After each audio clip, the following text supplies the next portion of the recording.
শিল্পাঞ্চলে ধসের আতঙ্ক যেন পিছু ছাড়ছে না এলাকাবাসীর। চলতি মাসে অন্ডালের দুটি জায়গায় পরপর ধসের ঘটনায় আতঙ্কিত এলাকার মানুষ। এবার আবার সেই ধসের ঘটনা ঘটল পাণ্ডবেশ্বর বিধানসভার নবগ্রাম গ্রামের মুসলিম পাড়ায়।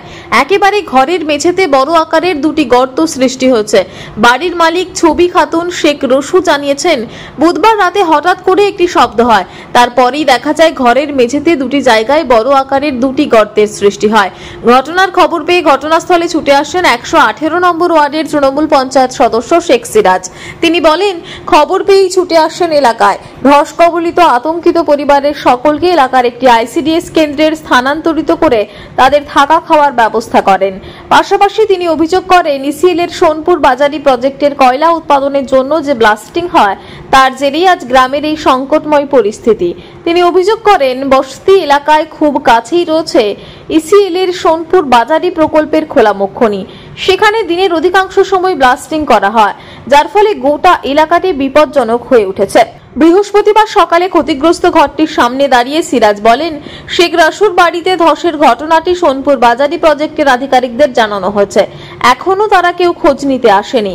বিকেলের মধ্যে আধিকারিকরা ঘটনাস্থলে না এলে পরিবারটিকে নিয়ে এলাকাবাসীরা সংস্থার এরিয়া অফিসের সামনে ধর্নায় বসবে।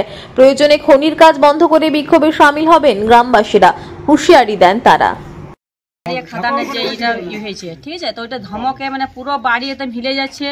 এই যে কাল থেকে যে দেখছি যে দু জায়গায় আমাদের ধসকে গেছে, ঘরের ভিতর ঢুকতে পারাইছে না, ঘরে ধপ ধপ করে আওয়াজ উঠছে। তো আমাদের যে বাড়িতে যে মেম্বার আছে আমরা কোথায় থাকবো? কতটা আতঙ্ক রয়েছে তাহলে এখন? অনেকটা। আমার ঘরটা বসে গেছে, আমি তৎক্ষণিক আসি, দেখি সত্যিকারে বসে গেছে। ওই সময় সঙ্গে সঙ্গে আমি জিএম সাহেবকে ফোন করি এবং সিভিল ইঞ্জিনিয়ারকে ফোন করি যে স্যার, এরকম আপনাদের যেভাবে ব্লাস্টিং করছেন, ব্লাস্টিংয়ে আতঙ্কে নবগ্রাম ভুগছে এবং এই জায়গাটি যে জায়গাটা বসে গেছে সেই জায়গাটি 1 মাস আগে ভারত সরকার কোল মন্ত্রকের নামে চলে গেছে সিভিএক্ট হওয়ার জন্যে। তো ক্ষতিপূরণ তো অ্যাকচুয়াল সোনপুর বাজারেকে দেওয়া উচিত, যেহেতু এটা তো নিজের নামে আর দস্যুর নামে নেই, এটা তো সোনপুর বাজারের নামে চলে গেছে। তো এখনও পর্যন্ত যেভাবে ইসিএল দাদাগিরি করছে তাতে কিন্তু প্রত্যেকটা নবগ্রামের মানুষ, আপামর জনতা, হিন্দু মানে আমার মানে 5টা বুথ আছে, 5টা বুথের মানুষের আতঙ্কে আছে। আপনার 12টা থেকে একদম 4টে পর্যন্ত যেভাবে ব্লাস্টিং করে মানুষ থাকার একদম কোনো প্রয়োজন নেই। এই যে ধসের আতঙ্ক ঘরের মধ্যে, এর আগে একটা আমাদের গ্রামে পাড়ায় মনিরের ঘরটা বসে গেছিল। এর আগে মানে ঠিক হয়ে যাবে, চানক বসে গেছে। এরপর সেকেন্ড স্টেজ হলো শেখ রসু, ছবি খাতুন, মানে জামিনা বিবি, এদের ঘরটা বসে গেছে। আচ্ছা, আপনারা পঞ্চায়েতের তরফে এদের কি সুরক্ষিত জায়গা রাখা? পঞ্চায়েত থেকে আমরা পঞ্চায়েত মেম্বার হিসেবে এসেছিলাম, এদের থাকার ব্যবস্থা করেছি। আইসিডিএস থাকার বলছি, আমি প্রধানকে জানিয়েছি এবং আমার উপপ্রধানকে জানিয়েছি, আমি ব্লক সভাপতিকে জানিয়েছি, অঞ্চল সভাপতিকে জানিয়েছি এবং আমার বিডিও ম্যাডামকেও আমি মেসেজ করে জানিয়েছি। ইসিএল তরফ থেকে কোনো হেলদোল ওখানে পাওয়া যায়নি। পাণ্ডবেশ্বর থেকে নিজস্ব প্রতিনিধির রিপোর্ট, টিভি নিউজ 10।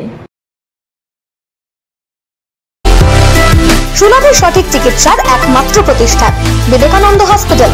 24 ঘন্টা emergency service, blood bank, trauma care. আপনাদের সেবায় আমরা তৎপর।